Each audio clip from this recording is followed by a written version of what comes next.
નમસ્કાર, આપ જોઈ રહ્યા છો નેશન પ્લસ ન્યૂઝ. હું છું આપની સાથે હેતલ ભગત. ગુજરાત પ્રાકૃતિક કૃષિ વિજ્ઞાન વિશ્વવિદ્યાલયમાં તાપી જિલ્લાના ખેડૂતોની પ્રેરક સભા યોજાઈ હતી. વિશ્વની પ્રથમ અને એકમાત્ર ગુજરાત પ્રાકૃતિક કૃષિ વિજ્ઞાન વિશ્વવિદ્યાલય પ્રાકૃતિક કૃષિના પ્રસાર માટે સતત કાર્યરત છે.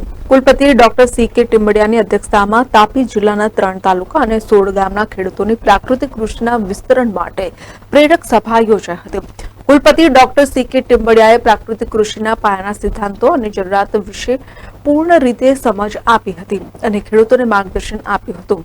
વ્યારા, બરડીપાડા, મીરપુર, ખુર્દી, રાણિયાબા, બેડી, સોનગઢ, ઝાંખરી, પાટી, ડોલરા, ઘાટ, ડોલવણ, ધંજવા તથા અન્ય ગામના ખેડૂતોએ રજૂ કરેલા પ્રશ્નોનો ઉકેલ લાવવામાં આવ્યો હતો.